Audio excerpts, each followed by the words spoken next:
Obrovský kolos sa dal do pohybu. Najväčšia a najmodernejšia lietadlová loď na svete opustila svoje doterajšie boisko a ticho sa stáča na juh. USS Gerald R. Ford oficiálne má loviť pašerákov drog pri brehoch Venezuely. Lenže takáto sila sa kvôli pár lodiam s kokainom bežne neposiela. Niečo tu nesedí. Táto misia môže otriasť celým svetom. A hoci sa to nezdá, jej skutočný cieľ nesedí v Caracase. Sedí v Kremli. A už chystá plány, ako hrozbu odvrátiť. Toto nebude príbeh o drogách. Toto je príbeh o rope, moci a o tom, ako dominový efekt môže zasiahnuť Venezuelu, otriasť Washingtonom a oslabiť samotného Putina. Ukážeme si, prečo je Venezuela pre USA zrazu strategickým cieľom a čo znamená jej ropa pre budúcnosť globálnej energie a prečo Kremel sleduje túto krízu s rastúcou nervozitou. A hlavne, čo sa stane, ak sa tlak medzi Washingtonom a Caracasom zmení na otvorený úder. Teraz sa pozrieme na to, kde sa tento konflikt začal a prečo sa neodohráva len na pobreží Venezuely, ale aj v Putinovej pokladnici. Sledujete kanál Za hranicami. Začíname. Prečo ide Trump po Venezuele? Na mapu sveta si dajte prst na Latinskú Ameriku. Niekam, kde bežne ľudia na dovolenku nejazdia. Venezuela. Krajina, ktorú väčšina ľudí pozná len z obrázkov protestov, rozbitých ulíc a chudoby. A predsa je dnes jedným z hlavných terčov amerického prezidenta. Nie preto, že by mu zrazu záležalo na tom, ako sa žije v Caracase, ale preto, že táto zrútená krajina ohrozuje hneď niekoľko jeho cieľov naraz. Najprv stručne kulisa. V čele Venezuely stojí Nicolás Maduro. Krajina má papierovo najväčšie zásoby ropy na svete, ale realita je presný opak bohatstva. Ekonomika sa zrútila, inflácia spálila úspory, infraštruktúra je v troskách a milióny ľudí ušli. Ropný priemysel sa rozpadol na kombináciu starého šrotu, korupcie a sankcií. Ropa tam je a veľa, len ju nevedia ani technicky, ani politicky dostať von. A tu sa začína Trumpova motivácia. Trump vidí Venezuelu v 3 rovinách naraz. Prvá je úplne priama a domáca. Z Venezuely ušli milióny ľudí, ktorí skončili v susedných krajinách, v Mexiku a časť z nich aj v Spojených štátoch. Je to jeden z najväčších zdrojov migračného tlaku z juhu. Trump sľúbil, že túto vlnu zastaví. Lenže týchto ľudí nemôže len tak naložiť do lietadla a poslať späť, pretože im hrozí väzenie, represie alebo ešte horší osud. Ak chce riešiť migráciu, musí riešiť zdroj. A tým zdrojom je Maduro a Venezuela. Druhá rovina je politická. Maduro je v USA toxická značka. Pre milióny Venezuelčanov v exíle je symbolom diktatúry a rozkradnutej budúcnosti. Pre Trumpových voličov je ukážkou socialistického pekla, ktoré radi dávajú za odstrašujúci príklad. Aj pre veľkú časť demokratov je to človek, ktorý masívne porušuje ľudské práva. Ak by sa americkému prezidentovi podarilo Madura zraziť na kolená, získal by doma politické body naprieč spektrom. To je v dnešnej rozdelenej Amerike rarita. Trump to veľmi dobre vie. Aj preto Madura verejne označuje za šéfa drogového kartelu. Na jeho hlavu vypísal obrovskú odmenu. Dal CIA zelenú na protidrogové operácie, ktoré majú povolenie zabíjať. A spustil sériu útokov na lode pri pobreží Venezuely pod zástavou boja proti kokainu. Navonok hovorí, že ide po pašerákoch. V zákulisí však aj jeho spolupracovníci priznávajú, že skutočným problémom je Maduro. A to ešte stále nie je hlavná motivácia. Tou treťou a najdôležitejšou vrstvou je ropa. Keby sa raz podarilo Caracas dostať spod Madurovej kontroly a otvoriť dvere západným firmám, Venezuela by sa mohla stať ropným projektom storočia. Takým, ktorý neovplyvní len ceny na benzínke v USA, ale aj príjmy Vladimíra Putina a schopnosť Ruska financovať vojnu. Presne tu sa začína spájať Caracas s Kremľom. K tejto ropnej línii sa ešte vrátime. Skôr než pochopíme, ako môže ropa z Venezuely ohroziť Putina, musíme si rozobrať, čo sa dnes deje na mori a vo vzduchu.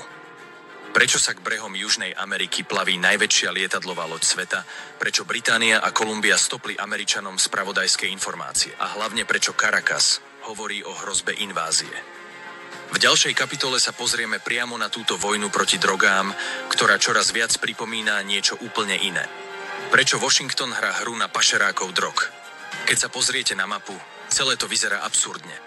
Najsilnejšia armáda sveta, najväčšia lietadlová loď, špičkové drony a bombardéry. A cieľom má byť zopár lodiek s kokainom. To nedáva zmysel. Washington to vie, Caracas to vie a vie to aj Moskva. Amerika dnes používa vojnu proti drogám ako dokonalú zástierku. Umožňuje jej robiť dve veci naraz. Tlačiť na Madurov režim bez vyhlásenia vojny a otestovať, ako ďaleko je schopný ísť Putin pri obrane svojho juhoamerického spojenca. Začalo sa to nenápadne. Spojené štáty potopili prvé lode a vyhlásili, že likvidujú pašerákov. Potom pridali bojové drony a napokon rozšírili operáciu aj do Pacifiku. Počty mŕtvych rástli. Lodí bolo čoraz viac. A nakoniec prišiel moment, keď sa z tejto protidrogovej kampane stalo niečo oveľa väčšie. Trump osobne povolil CIA vykonávať operácie priamo na území Venezuely. Bez súdu, bez varovania, s povolením zabíjať. Presne v tej chvíli celá hra zmenila úroveň. Spojené štáty už nezasahujú len na mori. Oni testujú, či môžu zasiahnuť aj režim. A teraz príde detail, ktorý mení celú dynamiku. Británia a Kolumbia, dvaja najbližší spojenci USA v regióne, zastavili zdieľanie spravodajských informácií do Washingtonu. Prečo? Lebo tieto operácie podľa nich porušujú medzinárodné právo, pôsobia ako mimosúdne popravy a nesú príliš veľké riziko omylu. Keď vám dvaja hlavní partneri povedia stop, znamená to jediné. Washington ide nad rámec bežnej akcie proti kartelom. A to ešte stále nepoznáte kľúčový dôvod, prečo to Američania robia s takou urputnosťou. Madurova Venezuela je zraniteľná, oslabená, medzinárodne izolovaná. Nemá spojencov, ktorí by za ňu reálne bojovali. Výnimkou je Moskva, ale tá nemá kapacity na veľké dobrodružstvá na druhej strane sveta. Amerika to vie, preto práve teraz testuje limity. Koľko zásahov režim ešte znesie, kým sa začne lámať? Koľko šoku znesie Madurova armáda, kým začne panikáriť? A hlavne, koľko risku si dovolí Putin, ak sa jeho juhoamerický partner dostane do smrteľného ohrozenia? Ide o skúšku, či sa dá Venezuela pritlačiť tak, aby sa niečo v systéme zlomilo. A zatiaľ všetko nasvedčuje tomu, že Trump presne vie, kam tým smeruje. V ďalšej kapitole si ukážeme, prečo je ropa tým skutočným dôvodom, kvôli ktorému Washington nasadil do Karibiku silu, aká sa bežne presúva len vo veľkých vojnách. Skutočný dôvod – ropa a Putinova peňaženka. Ak chceme pochopiť, prečo sa najväčšia americká lietadlová loď plaví k Venezuele, musíme sa pozrieť na ropu. Lebo práve tu sa skrýva to najdôležitejšie. Venezuela má podľa odhadov najväčšie dokázané zásoby ropy na svete. Viac než Saudská Arábia, viac než Irán, viac než Rusko. Je to obrovský súd s čiernym zlatom, ktorý sedí na okraji mapy a zatiaľ je len čiastočne otvorený. Ak by sa naplno odomkol, dokázal by otriasť cenami ropy na celom svete. A to je presne bod, ktorý priťahuje pozornosť Washingtonu. Ťažba v tejto latinskoamerickej krajine je ďaleko pod tým, čo by tieto zásoby umožňovali. To je realita, ale zároveň platí aj iná vec. Technológia, know-how a peniaze na reštart existujú. Majú ich americké a ďalšie západné firmy, ktoré kedysi vo Venezuele pôsobili a dnes ich blokujú sankcie a politické riziko. Keby sa režim v Caracase zmenil a prišla vláda ochotná otvoriť dvere západu, ropný biznis by sa vrátil. Nie za mesiac, ani za rok, ale v horizonte pár rokov by do systému začali tiecť milióny nových barelov denne. A vtedy by sa karta otočila. Tu prichádza na scénu Donald Trump a jeho spôsob uvažovania. On nerieši ropu len cez cenu benzínu na amerických pumpách, hoci aj to je preňho extrémne dôležité. Vidí ju aj ako geopolitickú zbraň. Ak by dokázal z Venezuely spraviť oporu západného ropného systému, získal by hneď 3 veci naraz. Nižšie ceny ropy doma, lepšiu vyjednávaciu pozíciu voči OPECu a hlavne páku na Vladimíra Putina. Lebo ak niekto žije z ropy, tak okrem Arabov je to práve Rusko. Ruský štátny rozpočet a vojnový stroj stoja na príjmoch z predaja ropy a plynu. Aj keď Moskva dnes predáva so zľavami do Číny, Indie a ďalších krajín, stále ide o desiatky miliárd dolárov ročne. Tieto peniaze sa menia na rakety, drony či tanky. Ak by na trh vo veľkom prišla venezuelská ropa pod kontrolou západu, vznikla by nová konkurencia, ktorá by tlačila cenu dole a vytláčala časť ruského exportu. Rusko by muselo dávať ešte väčšie zľavy, aby si udržalo odberateľov. Menej peňazí by skončilo v Kremli. Menej peňazí by skončilo na fronte na Ukrajine. Toto nie je abstraktná teória. Toto je priamy zásah do Putinovej peňaženky.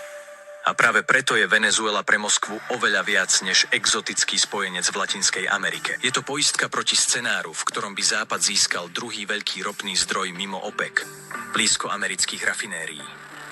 Navyše s ťažkou ropou, ktorá sa im perfektne hodí do existujúcich technológií. Pre Putina by kombinácia sankcií, cenových stropov a rozbehnutej venezuelskej ťažby bola toxickou zmesou. Neznamenalo by to okamžitý kolaps Ruska, ale dlhodobé oslabovanie. Sadnite si, toto je kľúčový bod. Trump nemusí bombardovať Moskvu, aby zasiahol Putina. Stačí, ak otvorí kohútiky inde. A Venezuela je ideálny kandidát. Slabý režim, obrovské zásoby, geograficky blízko USA, mimo Blízkeho východu a mimo priameho vplyvu Číny. To je učebnicový cieľ pre ropnú geopolitiku. A presne v tejto logike treba čítať aj fakt, že teraz pláva k Latinskej Amerike najväčšia americká lietadlová loď. Jej prítomnosť je vojenský signál Madurovi, ale aj ekonomické varovanie pre Putina. Lenže Putin nie je pasívny štatista. Vidí, čo sa deje a už roky sa pripravuje na to, že USA sa raz pokúsia Venezuelu vytrhnúť z jeho tieňa. Preto podpísal s Madurovým režimom strategické zmluvy o energetike, bezpečnosti a spoločnej obrane proti sankciám. Preto tam Rusi posielajú poradcov, systémy protivzdušnej obrany, expertnú pomoc pri obchádzaní sankcií. Kremel veľmi dobre chápe, že boj o Venezuelu je nepriamy boj o ruskú ropu a o schopnosť financovať vojnu. V ďalšej kapitole sa pozrieme práve na túto líniu. Ako presne je prepojený Putin s Madurom, čo všetko už Moskva vo Venezuele vybudovala. A kam až môže zájsť, ak sa Trump rozhodne zatlačiť na Caracas ešte tvrdšie. Lebo v momente, keď sa ropná rovnováha začne kývať, prestane to byť lokálna operácia pri brehoch Južnej Ameriky a stane sa z toho otvorený stret dvoch energetických svetov. Prečo je pre Putina Venezuela strategická opora? Keď sa na to pozriete z Moskvy, Venezuela nie je ďaleká exotická krajina. Je to jeden z mála pevných bodov, ktoré Rusko má v západnej hemisfére. Jediné miesto, z ktorého môže symbolicky podkopať americký vplyv v regióne. Preto Putin drží Madura pri živote, aj keď to znamená posielať peniaze, poradcov a zbrane do krajiny, ktorá je tisíce kilometrov ďaleko. Pre Kremel je to relatívne lacná investícia s veľkým geopolitickým výnosom. Začalo sa to úvermi, spoločnými projektmi a technickou pomocou. Pokračovalo dodávkami zbraní, systémov protivzdušnej obrany, expertmi na bezpečnosť a špecialistami na obchádzanie sankcií. Moskva pomohla Caracasu prežiť roky, keď by sa iný režim zrútil. Posledné mesiace sa to ešte zintenzívnilo. Putin s Venezuelou podpísal hĺbšie strategické partnerstvo, prepojil ju s ruskými energetickými záujmami, posilnil spravodajskú spoluprácu a otvoril dvere k ušej vojenskej kooperácii. Vie, že ak by Caracas padol, prišiel by o spojenca v Amerike aj o dôležitú poistku pre svoje energetické plány. Lenže práve tu má Rusko najväčšiu slabinu. Moskva si nemôže dovoliť priamu vojenskú konfrontáciu s USA v Latinskej Amerike. Nemá tam flotilu, základne ani logistiku. Môže len zvyšovať podporu Madurovmu režimu, dodávať systémy, ktoré skomplikujú americké operácie, pomáhať Venezuele s dronmi, radarmi, spravodajstvom. A samozrejme dávať svetu najavo, že ak USA prekročia určitú hranicu, Rusko to nebude ignorovať. Putin to nemusí hovoriť nahlas, ale koná tak, ako by si uvedomoval, že tento konflikt nie je len o drogách a Madurovi. Je o tom, či si dokáže udržať svoj posledný pevný bod v západnej hemisfére. A tu prichádza kľúčový bod. Čím viac sa Spojené štáty približujú k venezuelským brehom, tým viac rastie riziko, že z tejto skrývanej konfrontácie sa stane otvorený stret dvoch mocností. Amerika sa navonok hrá na operáciu nízkej intenzity. Kremel ju číta ako útok na jednu z posledných opôr svojho vplyvu. V ďalšej kapitole sa preto pozrieme na to, ako môže táto hra vyzerať v praxi. Aké scenáre majú USA na stole? Čo si môže dovoliť Trump bez toho, aby spustil otvorenú vojnu a kde je hranica, za ktorou by už Putin nemohol zostať v pozadí? Lebo ak sa konflikt okolo Venezuely preklopí z tieňových operácií do otvoreného stretu, nebude to len príbeh o jednej krajine na juhu. Bude to test, ako ďaleko sú USA a Rusko pripravené zájsť v novej vojne o vplyv a energiu. Ako ďaleko môže zájsť Trump a kde začína riziko veľkej vojny? Tu sa začína tá najnebezpečnejšia časť celého príbehu. Lebo doteraz sa USA hýbali v zóne, ktorá sa dá predstierať ako protidrogová operácia. Ale všetci aktéri, Washington, Caracas, Moskva, Veľmi dobre vedia, že skutočný konflikt je inde. A teraz prichádza moment, keď môže Trump prejsť z tieňových zásahov na otvorené akcie, ktoré už nikto nezamaskuje. Najprv treba povedať jasne, Trump nechce veľkú vojnu. Američania ju nechcú. Pentagon ju nechce, ale zároveň vie, že Maduro je slabý, izolovaný a že režim drží pokope len vďaka strachu a pomoci zo zahraničia. To je ideálna kombinácia pre krátke, rýchle a chirurgické operácie, ktorými Trump rád demonštruje silu. Presne ako v roku 2018 v Sýrii. Presne ako pri zásahu proti iránskemu jadrovému programu. Scenár číslo 1 je pokračovanie v tom, čo vidíme dnes. Útoky na lode, zásahy vo vzduchu, operácie CIA, ktoré režim postupne oslabujú a zároveň testujú jeho reakcie. Je to hra na vyčerpanie, ktorá môže Madura politicky izolovať a donútiť k chybám. Je to zároveň najnižšie riziko pre USA, lebo ak niečo exploduje, vždy sa dá povedať, boli to pašeráci, nie politika. Scenár číslo 2 je tvrdší. Spojené štáty by mohli zacieliť priamo na vojenské alebo paramilitárne štruktúry, ktoré režim používa na kontrolu územia. Raketový úder na základne alebo sklady zbraní. Nič, čo by sa dalo interpretovať ako invázia, ale dosť na to, aby Maduro pochopil, že pravidlá hry sa menia. Takáto operácia by bola rýchla, presná a Pentagon ju vie spraviť bez toho, aby ohrozil vlastných vojakov. Politicky by to Trump predal ako nutnosť, vraj ako úder proti drogovým kartelom, aj keď by všetci vedeli, že ide o režim. Scenár číslo 3 je najnebezpečnejší. Úder na infraštruktúru, ktorá drží Madurov režim pri živote, na ropné zariadenia, logistické uzly, vojenské sklady, komunikačné centrá. To je hranica, za ktorou by už Rusko nemohlo zostať ticho. Moskva by to čítala ako pokus o zmenu režimu. A práve tu je riziko, že by konflikt preskočil na vyššiu úroveň. A teraz to najdôležitejšie. Američania nemusia nikde vylodiť vojská, aby ovplyvnili dianie vo Venezuele. Pentagon má v regióne viac než 15 000 vojakov, stovky lietadiel a celú špičkovú flotilu. USA môžu útočiť z mora, zo vzduchu, aj cez spravodajské operácie. Nemusia sa dotknúť venezuelskej pôdy. A to značne sťažuje Putinovi možnosti, ako reagovať. Rusko nevie v regióne USA vojensky konkurovať. Môže len dodávať techniku a inú pomoc. Preto je tam Trump dnes v oveľa silnejšej pozícii než Putin. Washington má silu aj regionálnu infraštruktúru. Moskva má iba politické vyhlásenia a obmedzenú vojenskú prítomnosť. A to znamená jediné. Ak sa rozhodne, že Madurovi skutočne zatrasie stoličkou, nič mu v tom fyzicky nezabráni. Otázka nestojí, či môže. Otázka znie, či chce. V ďalšej kapitole sa preto pozrieme práve na to, čo si môže dovoliť Putin. Kde je jeho červená línia?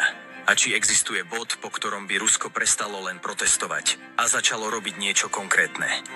Lebo ak sa k tomu priblíži lietadlová loď USS Gerald R. Ford, celý svet začne sledovať, či sa z tejto ropnej konfrontácie nestane priamo rusko-americká kríza. Čo si môže dovoliť Putin? Keď sa povie kríza medzi Spojenými štátmi a Ruskom, väčšina ľudí si predstaví Európu, Arktídu alebo Sýriu, nie Karibik. Ale presne tam sa dnes prelievajú záujmy oboch veľmocí. A práve v tejto časti sveta má Putin najväčší problém. Jeho schopnosť zasiahnuť v tejto oblasti je obmedzená na minimum. Najprv tvrdé fakty. Rusko má vo Venezuele pár stoviek poradcov, technikov a bezpečnostných špecialistov. Pomáhajú s údržbou vojenskej techniky, obranou kritických objektov a s prácou tajných služieb. Moskva dodala Caracasu systémy protivzdušnej obrany, moderné radary, digitálne rušičky a pomoc v oblasti energetiky. To všetko je užitočné, ale len vtedy, keď útočí slabý protivník. Proti veľmoci, ktorá práve posiela do regiónu najväčšiu lietadlovú loď planéty, je to symbolická sila. Putin to veľmi dobre vie. V Latinskej Amerike nemá priestor hrať sa na tvrdého hráča. Nemôže vyslať flotilu, nemôže presunúť armádu, nemôže otvoriť nový front voči USA. Ak by sa pokúsil, riskoval by blamáž. A blamáž v geopolitike je to posledné, čo si môže dovoliť v čase, keď vedie vojnu na Ukrajine. Čo však môže robiť? 3 veci. Poprvé, zvýšiť podporu Madurovi tak, aby režim prežil čo najdlhšie. Viac techniky, viac spravodajských dát, viac exportov zbraní a dronov. Šéf Kremľa vie, že jeho vplyv vo Venezuele je pre neho lacnejší než iné operácie. a stratiť ho nechce. Po druhé, môže sa pokúsiť vyvolať diplomatickú krízu v OSN, v rámci BRICS, cez médiá. Rýchlo obviniť USA z porušovania medzinárodného práva a útoku na suverenitu nezávislej krajiny. Moskva vie, že v Latinskej Amerike má toto posolstvo často ochotných poslucháčov. Mnohé krajiny regiónu nemajú radi, keď Amerika presúva svoje vojnové lode blízko ich pobrežia. A tretia možnosť je najcitlivejšia. Kybernetické operácie. Rusko má dlhodobo vybudované schopnosti útočiť na energetiku, komunikácie a logistiku svojich protivníkov. Ak by sa kríza okolo Venezuely vyostrovala, Moskva by mohla siahnuť po neviditeľných nástrojoch, útokoch, ktoré spomalia americké operácie, narušia velenie alebo zvyšujú politický tlak vo Washingtone. Nič, čo by USA nemohli identifikovať. Ale dosť na to, aby dali najavo. Ak pôjdete po Venezuele, udrieme inde. Putin je však v súboji o Venezuelu z geografických, ekonomických aj vojenských dôvodov vo veľmi nekomfortnej pozícii. Sleduje, ako sa americká sila presúva k jeho najdôležitejšiemu spojencovi v Amerike a nemá reálny spôsob, ako ju zastaviť. A to nás privádza k najdôležitejšej otázke. Ak sa Amerika rozhodne pritlačiť Madurov režim k hranici kolapsu, dokedy bude Rusko len hlasno protestovať? A čo urobí Moskva, ak by hrozilo, že padne posledná pevnosť ruského vplyvu v Latinskej Amerike? A presne tu sa láme celý príbeh. Čo sa stane, ak to Washington prestane hrať na drogy a začne tlačiť naplno? A čo sa môže stať, ak sa Putin rozhodne, že už nemá čo stratiť? Lebo ak sa táto kríza prelomí, môže z nej byť jedna z najvážnejších konfrontácií USA a Ruska od čias studenej vojny. Odpoveď hľadajte v posledných minútach tohto videa. Tam sa totiž ukáže, či ide len o regionálnu prestrelku, alebo o začiatok novej, tichej vojny o ropu a moc. Záver. Lietadlová loď, ropa a Putinova dilema. Keď sa na celý príbeh pozriete z odstupu, zrazu už nejde o Venezuelu. Jedna lietadlová loď sa pohla z Blízkeho východu k Latinskej Amerike, ale v skutočnosti sa hýbe aj niečo iné. Rovnováha sily medzi USA a Ruskom. Trump pritom hrá dvojitú hru. Navonok bojuje proti pašerákom drog a proti nenávidenému diktátorovi v Caracase. Doma zbiera politické body za tvrdosť voči migrácii a kartelom. Pozadí však rieši to najdôležitejšie. Či sa mu podarí otvoriť venezuelský ropný trezor tak, aby z neho profitoval Západ a aby to z dlhodobého hľadiska bolelo Putina. Dopady sú jasné. Ak USA zostanú pri opatrnom tlaku a symbolických úderoch, Madurov režim možno prežije, ale bude slabnúť. Rusko si udrží oporu v Latinskej Amerike, no bude sledovať, ako mu Amerika obmedzuje manévrovací priestor v regióne, ktorý považoval za pohodlné zadné dvierka. Ak sa Washington rozhodne pritlačiť tvrdšie, riskuje krátkodobé otrasy na ropných trhoch a ostré reakcie Moskvy, ale môže získať šancu rozbehnúť venezuelskú ťažbu pod vlastným vplyvom. Každý barel, ktorý sa do systému pridá mimo Ruska, znamená dlhodobý tlak na príjmy Kremľa. Pre Putina je to dilema, z ktorej sa nedá elegantne vycúvať. Ak neurobí nič, riskuje, že o pár rokov bude stať proti Západu, ktorý má okrem vlastných zdrojov aj venezuelské ložiská. Ak sa pokúsi reagovať agresívnejšie, môže sa dostať do priameho konfliktu s USA v regióne, kde je slabý. Môže zvýšiť podporu Madurovi, môže kričať v OSN, môže útočiť v kyberpriestore, ale realitu nezmení.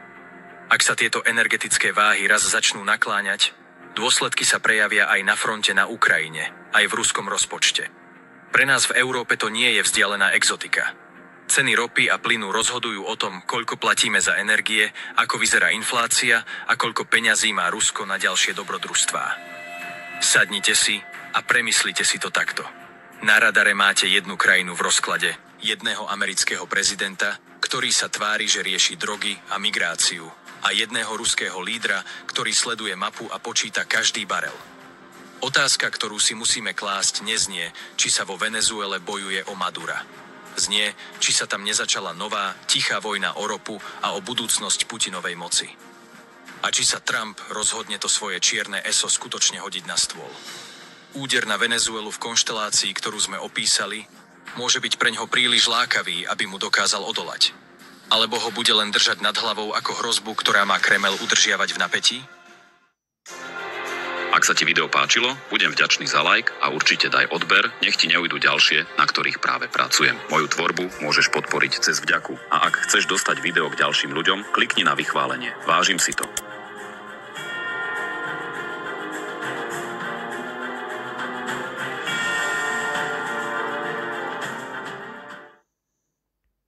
Ježiša Krista. Toto je...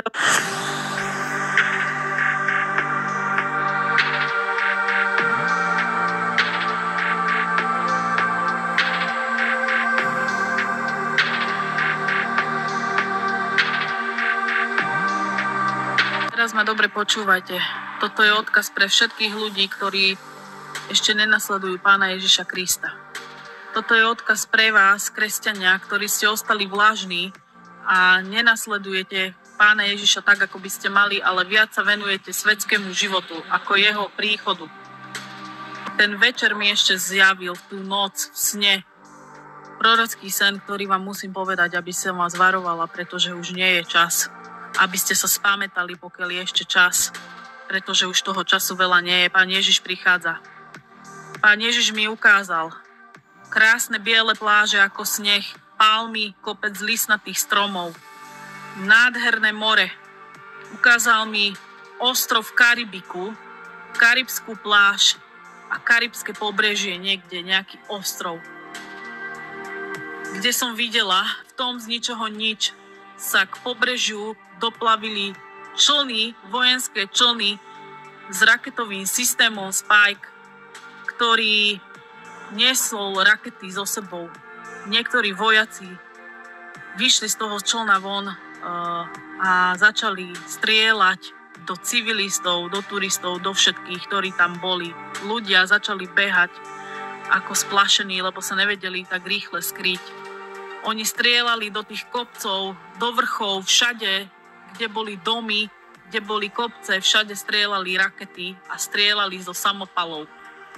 V tom, ako sa toto nastalo, tak sa obloha úplne zadýmila. Zadýmila sa a bola, ako keby tam bola hmla od toľkého dýmu, čo tam v podstate sa strieľalo a vypalovalo sa toľko rakiet do týchto civilistov. Keď som sa pozrela na pláž, tak som videla jedného ruského vojaka, plával v mori, mal na sebe neopren a chcel sa skryť pri takej skale, ktorá tam bola. On doplával k tej skali a keď sa otočil, tak videl, že k nemu plávajú ešte ďalší dvaja vojaci, ktorí boli Američania. Priplávali k nemu, ale oni si ho nevšimli, pretože mal na sebe neopren a nebol ani vidieť, iba oči mu boli vidieť. Ten Američan jeden vyliezol na tú skalu, lebo si chcel oddychnúť a ako sa otáčal, tak si ho potom všimol tohoto Rusa v podstate v tom mori. V tom sa na seba pozreli a Rus sa ho opýtal, že ty si Američan, a on mu povedal, že áno, som. A v tom sa na seba pozerali, ale nič si neurobili. Iba sa pochopili, že nechcú bojovať ani jeden, ani druhý. Boli to vojaci, ktorí odmietli bojovať, ktorí nechceli bojovať, ktorí nechceli túto vojnu. V tom zistili, že keď sa pozerali na tú pláž, tak všetko tam bolo zničené a rozbombardované s raketami. Úplne rozbité, civilisti kričali a začali ich tam všetci títo vojaci zabíjať. Ďalej hovorí tento Američan tomuto Rusovi, že by mali odísť a Rus mu povedal, budeme plávať ďalej do mora. A plávali ďalej do mora a ako plávali po niekoľkých metrov, Američan na ňo zakričal a hovorí mu, že kam budeme ešte plávať, že nemáme sa kde skryť. A v tomu on hovorí, zajdime tu za tú skalu a tam sa skryjeme pred nimi. A ako to povedal a videli v mori ďalších vojakov. A keď som videla tých vojakov, tak sa mi ako keby nad ich hlavami ukazovali malé vlajky štátov, pod ktorých títo vojaci patrili. Anglicko, Španielsko, všetky možní príslušníci európskych štátov, ktorí boli vyslaní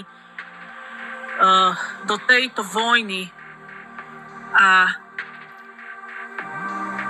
plávali smerom do mora, chceli si zachrániť život a nechceli byť súčasťou tejto vojny. Americko-venezuelská šaráda, vyložená konfrontace, prudce eskaluje a vyloženě se začíná eskalovat úplně do jiného levelu. Okay? Úplně do jiného levelu. A nyní do boje vstupuje, believe it or not, věř tomu nebo ne, je to něco, čeho jsme se opravdu strašně obávali a věřili jsme, že by se takhle možná nemuselo stát, nebo že nestane. Ruský transportní letoun přistává v Caracasu a vyloženě dává přímý signál, že Moskva se zapojuje do této hry. Pro Washington DC je to vyložená jasná výzva a je to vlastně na jejich vlastní dvorku, že? Je to Latinská Amerika. USA, Amerika vyslala do Karibiku už 10 000 vojáků, váleční lodě, F-35 a speciální jednotek a dokonce i submarine neboli ponorku. Amerika ale tvrdí, že to je stále boj proti drogám. Čistí kritici varují a všichni ví, že to spíš vypadá na změnu tady toho režimu, co je ve Venezuele. Spojené státy americké chtějí změnit ve Venezuele režim, aby ten režim mohl spolupracovat pro Spojené státy americké. Asi tak nějak. A Derábě? Let's see it. Derábě. Right here. Legislative. This is what's going on. Toto je to, co se děje. Trump je na pokraji vyloženě dalšího konfliktu. Tentokrát teda v Latinské Americe a Putin bojuje na Ukrajině. Bohužel lidi, jeho ambice míří vyloženě za prach Evropy. V Caracasu přistává ruský vojenský letoun, stejný typ, který byl vlastně spojen s Wagnerovou skupinou. To vyvolává vyloženě šok ve Spojených státech. A bohužel před našimi očima se otevírá nová fronta globální rivality. Letoun provozuje společnost Avcon, Zetotrans, je to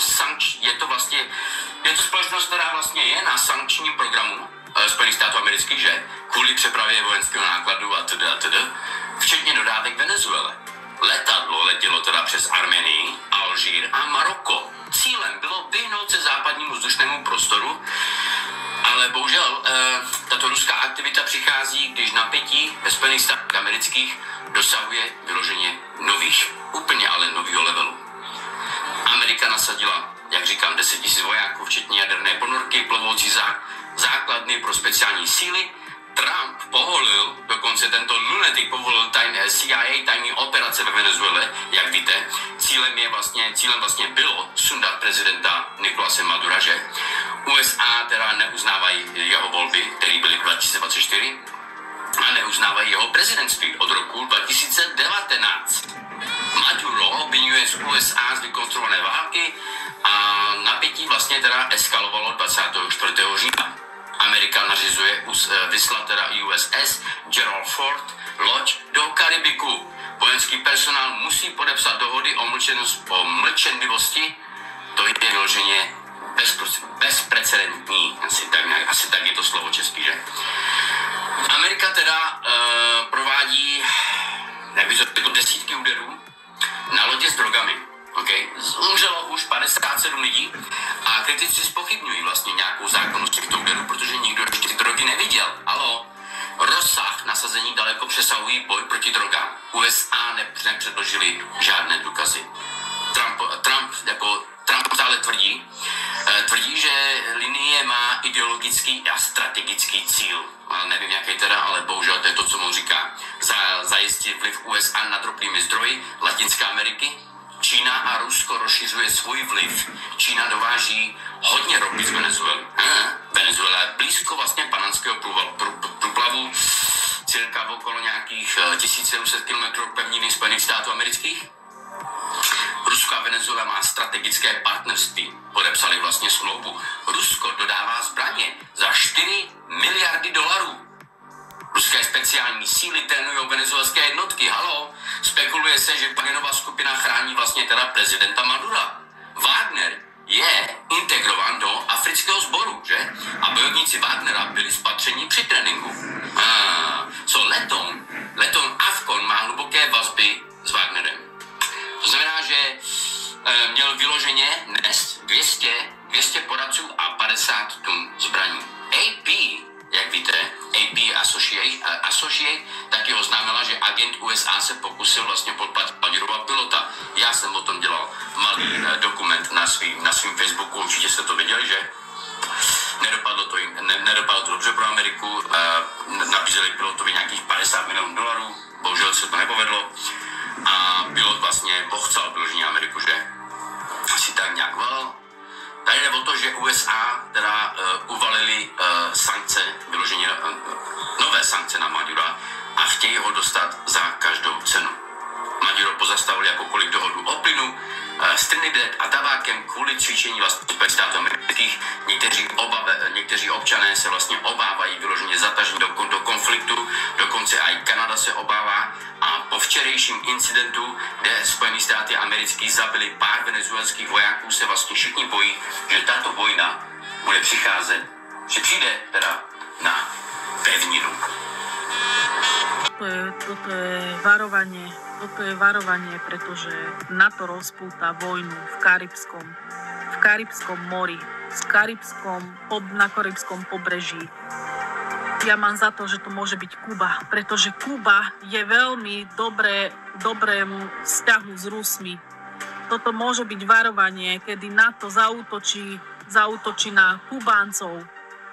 Pretože keď som tých ľudí videla, boli pod tmavšej pleti, ako keby boli opálení a takí sú Kubánci, Dominikánci a toto celé pobrežie karibské. Ja mám za to, že sa tam stane nejaká veľká vojna, ktorá preústí do celosvetovej vojny. Myslíte si, že to je pouhá hra těchto takzvaných přátelů, jako je Putin a Trump? No, it's not lidi. To není lidi, okay? Tento mírový prezident, který vyloženě se do něho převtělil vlastně Cezar nebo Napoleon, okay? On má tady tu reinkarnaci ve svém mozku, vyloženě ztrácí svoji hlavu a bude muset být sesazen, protože pokud ne, tak tento oranžový lunatik je schopný přinést celkový svět do záhuby. Souhlasíš? Já doufám, že jo.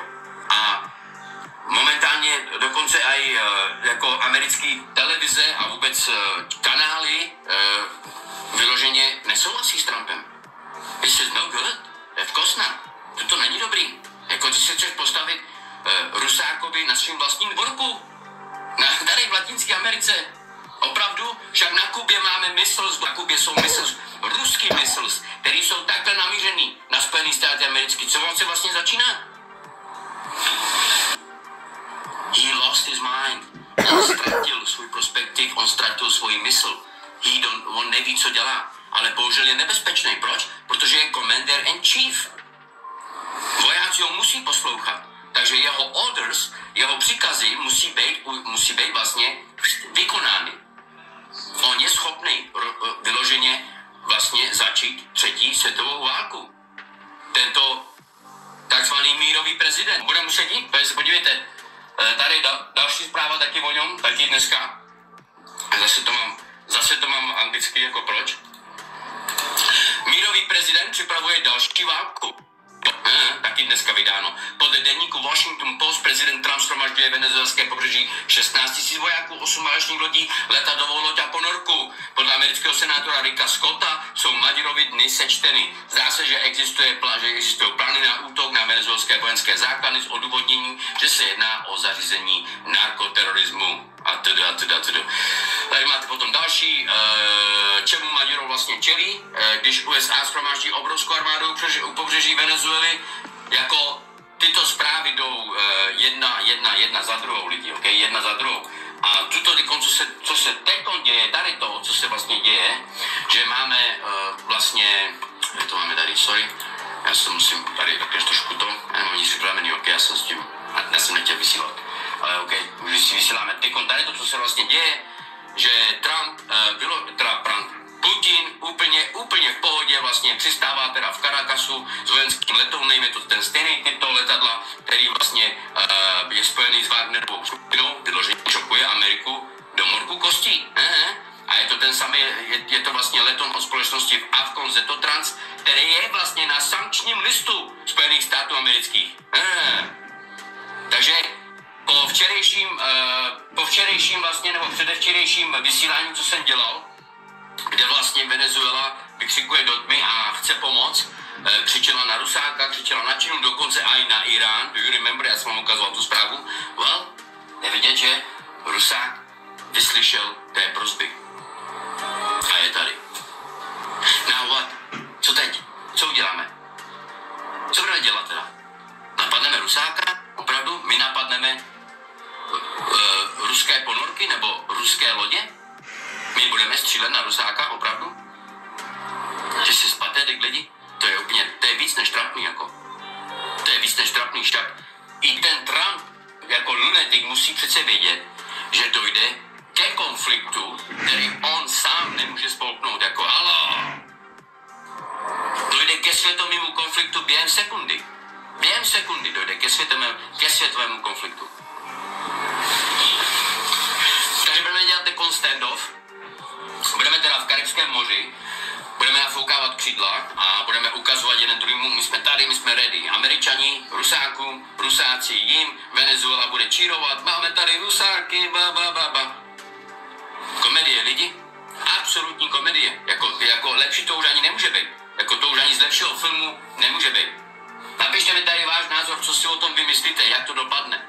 Já mám z toho špatný pocit, aby vám pravdu řekl, vyloženě špatný pocit. Já jsem vůbec nepočítal s tím, že by Putin poslal Wagnerovou skupinu do Venezuely. Abych pravdu řekl, s tím jsem nepočítal. Já jsem počítal možná s telefonátem od Putina, já jsem počítal možná s nějakou prezencí Rusáka, možná do Karibského moře, ale aby přistál rovnou ve Venezuele v Caracasu, to jsem si nepočítal. To je přímá odpověď Americe. Do not try, ani to neskoušej.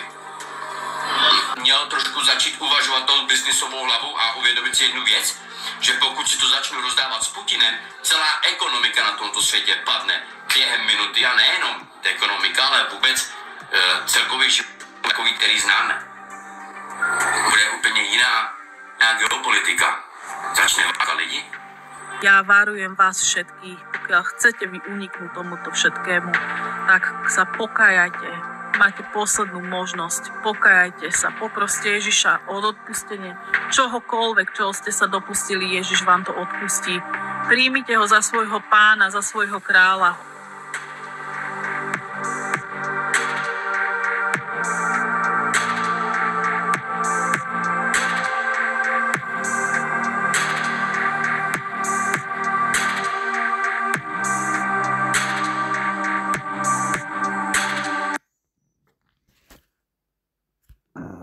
Když napíšete do Google mapa...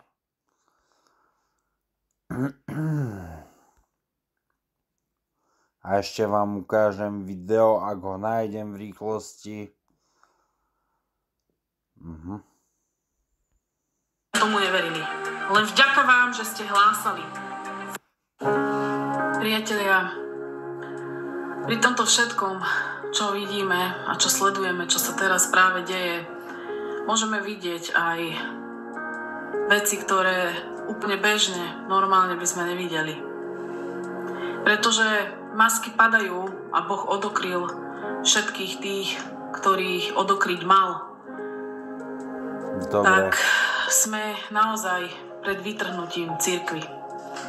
Dneska by som sa s vami chcela zdieľať o víziu, ktorú som dostala, keď som sa pomodlila, a chcela by som sa s vami o tom zdieľať a povedať vám o tom. Poslednú dobu, teraz už to trvá asi mesiac, ma Duch Svätý stále tlačí, aby som sa modlila v noci a z ničoho nič sa zobudím, určite to mnohí poznáte. A začnete sa modliť.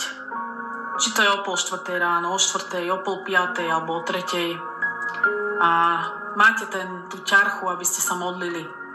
A tak sa teraz modlím, väčšinou sa modlím v noci, aby som sa lepšie napojila na Pána, pretože tie dni sú strašne chaotické. Duchovné boje pribúdajú, sily nám ubúdajú, Pán nám dáva ale každý deň silu novú, ale títo dni pre nás, ako sa blížime k vytrhnutiu, sú stále viac a viac pre nás ťažšie a ťažšie. A konec koncov vidíme teraz, ako diabol zvádza všetkých kresťanov do falošných dátumov, do nejakého ducha čarodejníctva, mágie, okultizmu, ktorý sa tu vylial a v podstate chodí ako revúci lev, aby zožral každého, kto mu príde do cesty. Viete, ja som dnes sa modlila a keď som sa tak modlila, tak už počas tej modlitby mi tak v podstate som dostala víziu, kde som videla zástup ľudí, ale ja som sa modlila ďalej. Lenže ako som sa modlila, znova mi trela tú víziu. Tak som chvíľku prestala a som iba jednoducho ostala potichu a pozerala som, čo to je. Potom som sa znova začala modliť a na tretíkrát mi znova, v podstate ako som sa domodlila, mi prišla znova tá istá vízia, sa mi vracala dookola. Tak som vedela, že už je to v podstate potvrdenie, že Pán jednoducho so mnou komunikuje a ukazuje mi niečo. Videla som 3 vízie. Videla som jednoducho, ako som najprv stála na oblakoch a v jednej rade, a keď som sa pozrela doľava doprava, tak stálo ďalších ľudí, stovky ľudí vedľa mňa, po ľavej, po pravej strane, vpredu aj zadu. Som sa tak rozhliadla a všetci sme mali biele rúcha. Všetci sme mali biele rúcha až po zem, boli sme strašne šťastní. A ja som ako keby vyšla hore nad tých ľudí a Pán ako keby som preletela, ako keby ma preniesli anjeli dopredu na zástup ľudí, potom naspäť dozadu a znova dopredu, doľava, doprava a ako keby som si mala všetko obzrieť. Tak som v podstate preletela na tú zástup ľudí, ktorá tam v podstate podo mnou stála a videla som vpredu samotný trón a sedel na ňom Pán Ježiš Kristus, náš Pán a Kráľ. A bol to veľmi mocný, veľký náš Pán a Kráľ, náš Boh. A sedel tam a spoza neho vyžarovalo obrovská svetlosť, nádherná svetlosť, ktorá zaplavovala celý v podstate ten priestor, kde sme boli, alebo ako to nazvem, lebo my sme v podstate, keď som sa rozhliadla, sme boli medzi oblakmi. A on tam sedel a som videla na ľuďoch, aké boli šťastní, tak strašne boli šťastní tí ľudia, že sú pri svojom Pánovi a všetci boli krásni, všetci boli mladí, všetci boli naozaj veľmi spokojní, že sú tam, kde sú. A Pán Ježiš sedel na tom tróne a videla som mu iba črty tváre, nevidela som mu úplne do tváre, lebo spoza jeho hlavy, ako bol obrovský trón, vyžarovala strašná svetlosť, ktorá nás všetkých osvetľovala. Tá svetlosť bola veľmi príjemná. Bola taká láskavá, plná lásky, ktorá nás v podstate ako keby hladkala, objímala a nabíjala nás proste tou jeho láskou. My sme ju všetci cítili rovnako a preto sme boli jeden voči druhému veľmi aj šťastní, že sme tam všetci spolu a stáli sme tam v radoch. Pán udeloval korunky. Pán tam sedel a ľudia stáli v radoch. To bola taká prvá vízia, ktorú som mala. Druhú víziu, ktorú som hneď na to dostala, mi Pán ukázal americkú vlajku, trochu špinavú, ako keby od prachu, trošičku otrhanú a od krvi, a pred ňou stál Donald Trump. Vedľa neho sa mi ukázala ďalšia vlajka a to bola izraelská vlajka. Tá vlajka za ňou v podstate bola ako keby priesvitná a za ňou stal obrovský mohutný lev. Nádherný, obrovský mohutný lev s očami ako diamanty, ktoré vyzerali, keď ste si ich priblížili, ako oheň, keby tam v nich horal. Obrovský lev. Táto vízia sa mi ukázala a potom to skončilo. Ďalší obraz, čo mi ukázal Pán hneď na to, som sa vzniesla, ako keby som sa pozerala z táčej perspektívy niekde hore z neba A videla som, ako keby som sa to priblížila, ako zoom. Ako keby ste išli lietadlom a vidíte dole malé budovy, také kocky, ako keď, viete, keď idete lietadlom a vidíte tie domy. A ja som to videla presne takto isto. Videla som jeden obrovský štát a videla som tam dopadnúť bombu. Tá bomba roztrhala celý ten obrovský štát, nezostalo z neho nič. Videla som obrovskú explóziu priamo z neba, ako tam dopadla na tie budovy bomba. A všetko explodovalo. Hneď behom pár sekúnd, minút bolo všetko preč. Všetko preč sa premenilo na hroznú tmu. Nejaké, ja neviem ani, že to bola tma, to bol skôr popol, ktorú tá vlna a ten tlak spôsobilo. A zmizli všetky budovy, všetko sa vyrovnalo. Neostalo tam absolútne nič. Celý ten obrovský štát zmizol. Normálne zmizol. Tam nezostalo nič. A keď som sa pozerala v podstate, ako to tam horí a ako vstúpa, v podstate, ja neviem, či to bolo prach, alebo čo to bolo, lebo obloha bola zmenená, nemala prirodzenú farbu, bola zmenená na niečo, naozaj niečo odporné a hnusné.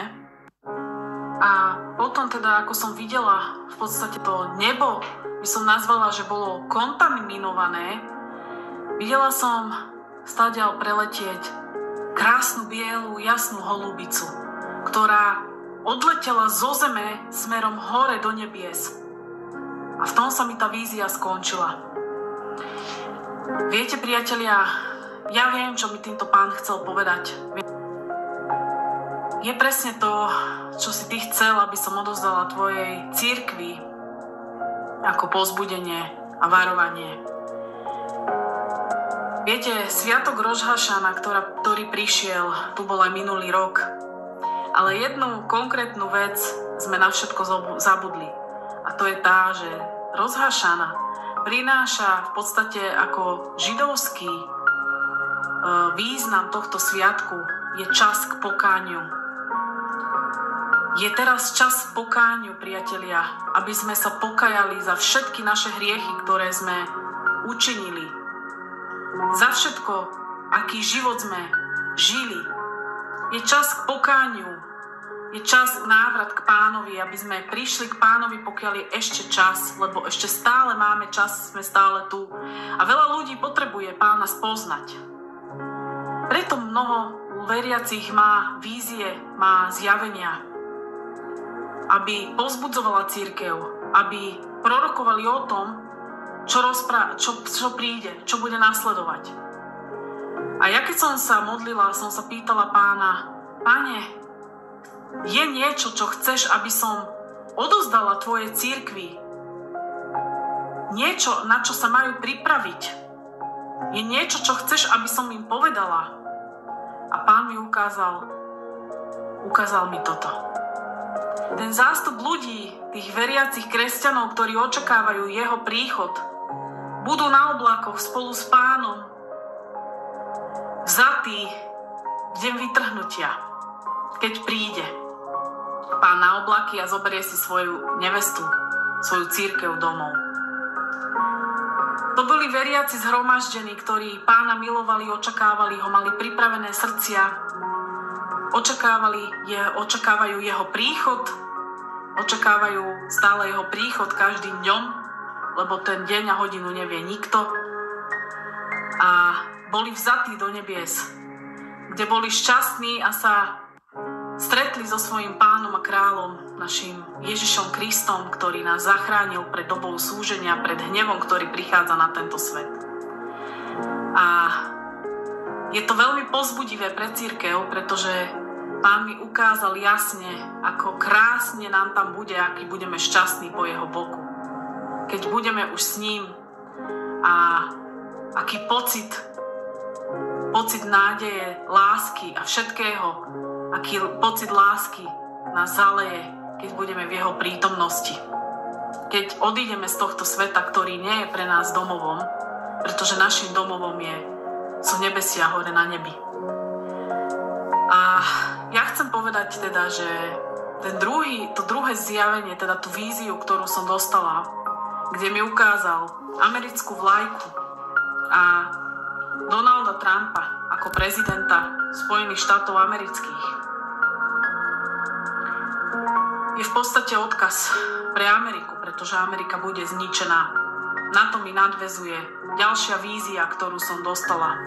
A to je, že som videla jeden veľký, obrovský kontinent, ktorý jednoducho bol zničený. Bol zničený veľkou bombou a jednoducho neostalo tam nič. Bol zničený celý kontinent, v podstate jeden veľký, obrovský štát, ktorý som ja videla z nebies dole na zem, ktorý ležal pri mori. Ja chcem povedať, že vedľa neho sa mi ukázala izraelská vlajka a prečo za ňou stál lev, pretože za Izraelom ako štátom stojí samotný Ježiš Kristus. Vždy stál, vždy stojí a vždy bude stáť za svojim izraelským národom. Takže ten kontinent, to nazvem, lebo to nemalo konca, tak je práve Amerika. Amerika bude zničená obrovskou bombou. A keď sa toto stane, práve vtedy už opustí navždy Božia milosť. To znamená, Duch Svätý, milosť odíde z tejto zeme, otvoria sa pečate a Boží súd na tento ľud, ktorí odmietajú Ježiša Krista. Na veriacich, ktorí sú vlažní a na veriacich, ktorí v jednom kuse medzi sebou súperia, súťažia, ktorí tu zostanú zanechaní, aby potvrdili svoju vieru v dobe súženia. Priatelia, nie je čas sa dohadovať. Nie je čas už riešiť spory. Je čas sa pripraviť na Pánov príchod. Nás Pán Ježiš Kristus jasne varoval pred tým, že máme bdieť, lebo nevieme dní ani hodinu. Nevedia to ani anjeli v nebi, ani sám Syn, iba Otec. A my vidíme, ako sa to prekrucuje. Božie slovo, je to priamy útok na Božie slovo. Je to démonický útok a útlak na kresťanov, ktorí mnohí podľahli tomuto duchu bludu, do ktorého investovali svoju energiu, čas a vložili ste vieru do blúdneho ducha, do okultizmu. Ja viem, že na niektorých to pôsobí veľmi tvrdo, toto, čo tu rozprávam, ale verte mi, môj postoj voči vám nie je útočný. Môj postoj voči vám je, aby ste sa pokajali za toto, kam ste vy vložili vieru. Pokajajte sa za to. Títo sviatky rozhašaná práve slúžili na to, aby sme ako pripomenutie mali, že máme možnosť sa kajať. Tieto sviatky sú o tom, aby sme sa kajali. A vy, ktorí ste tomuto uverili, dali tomu vieru, ja na vás neútočím, len vás prosím vás, ako vaša sestra v Kristu, pokajajte sa z toho, do čoho ste vložili vieru. Pokajajte sa z toho, pokiaľ je ešte čas a ste tu. Dávajte si pozor na určovanie dátumov. Dávajte si pozor na falošných učiteľov a falošných prorokov. Dávajte si na toto pozor. Neverte každému, kto príde a povie, že vtedy a vtedy bude vytrhnutie. To nevie nikto. Vždy sa tento verš tak vykladal a vždy sa tak aj vykladať bude. Nie sú žiadne zmeny, alebo že sa niečo myslí inak. Vždy to bude tak, ako sa vykladal ten verš. A je veľmi smutné sledovať hlavne ľudí, o ktorých som si aj ja dokonca myslela, že učia zdravé vyučovanie Biblie a bohužiaľ to tak nie je. A musím povedať, že takíto ľudia, a vy všetci, hlavne vy, kázatelia, ktorí ste boli za nejakých učencov, ktorí ste tu šírili, že 23.4. príde vytrhnutie. Vy sa z tohoto pokajajte, pretože ste buriči. Buriči proti Bohu, vy máte problém osobne s Bohom a ešte ste tomu stiahli aj veľa veriacich do tohto vášho blúdu, lebo ste vyhlasovali na svojich kanáloch, YouTubeových kanáloch, na svojich facebookových príspevkoch, TikTokoch, všade, že vytrhnutie sa stane. Nestalo sa. Jediné, čo sa stalo teraz a muselo to prísť, je to, že nastal čas osmievačov a vysmievačov, pretože sa teraz všetci sa smejú. Nie je vám, že my sa vám smejeme, ktorí sme tomu neuverili. Čo ja z toho mám? Z toho nemám nič. Ja tiež čakám na Pána. Nie. Spravili ste z toho cirkus, rodeo, ale ono to tak muselo byť. Takže oni, títo všetci ľudia zo sveta a ľudia hlavne, ktorí sú pod duchom náboženstva, to znamená ľudia v religii, ktorí sa držia, sa teraz budú vysmievať nám všetkým, spolu s vami. Takže není žiadny rozdiel. Takže toto sme si odniesli aj my, ktorí sme tomu neverili. Len vďaka vám, že ste hlásali falošné evanjelium. Prekrúcali ste verše, prekrúcali ste písmo, vytrhali ste si verše z kontextu, čo je absolútne zlé. Toto bol priamy útok od vás na Božie slovo. Máte hriech, pokájajte sa z toho. Ďalšia vec. Vy ste hovorili o vás, že my vás vysmievame. My sme vás nevysmievali, my sme vás dopredu varovali. Prečo? Pretože máme ducha rozlišovania. Kde je váš duch rozlišovania, keď ste boli oklamaní týmto blúdnym duchom? Vložili ste vieru do okultizmu, to je pravda. Vložili ste vieru do toho, čo sa nestalo. Pokájajte sa z toho. Ak si budete naďalej obhajovať váš hriech, tak tu zostanete zanechaní. Mne nemusíte nič vysvetľovať. Mne to je jedno. Vy si pripravte čisté srdce pre Pána Ježiša Krista. O to ide. Nie o mňa, čo ja poviem, alebo čo povie niekto druhý. A chcete mať stále lampu plnú a ten olej v ňom, tak sa pokajajte, pretože o ten olej práve teraz prídete. Môžete rozprávať o tom, že ako vás to ešte viac posilnilo, čakáte Pána. A v srdci aj tak dobre moc viete, že ste zostali sklamaní. Možno niektorí zúfali. Srdce neoklamete, ani Pána Ježiša. Nám môžete písať a rozprávať čokoľvek. Ale Pána Ježiša neoklamete. To, čo vy cítite vo vašom srdci, je len na vás. A na Pánovi, ako zhodnotí váš stav srdca. Preto vás vyzývam k tomu, aby ste sa pokajali z tohto, čo ste hlásali. A mali by ste ešte jednu vec spraviť. Verejne sa za to ospravedlniť. A ďalšia vec. Prestať už konečne rozprávať tieto blúdy na sociálnych sieťach a zvádzať k tomu ďalších ľudí. Zavesiť svoju službu, o ktorú ste vy prišli, a prestať rozprávať. O niektorí ste žiadnu službu ani nemali. O niektorí ste proste jednoducho iba kúkol medzi nami. To je všetko, čo vám k tomu poviem. A vreteničie plemeno. A niektorí, ktorí ste mali službu, ako niektorí kazatelia, tak ste ju jednoducho stratili. A teraz aj vy, ktorí, teda konkrétne jedna osoba na mňa útočí už rok a natáča o mne videá, teraz ti niečo poviem. Ty moc dobre vieš, o kom rozprávam. Prišiel čas, aby si sa odhalila, čo si zač. Ja som ťa nemusela odhalovať, ale Boh ťa odhalil. Boh ťa odhalil tým, čo si teraz podporila a koho si podporila falošného. No, takže vytrhnutie bude, teraz je ako keby ticho pred búrkou, no. Ešte si dáme YouTube. Takto za hranicami.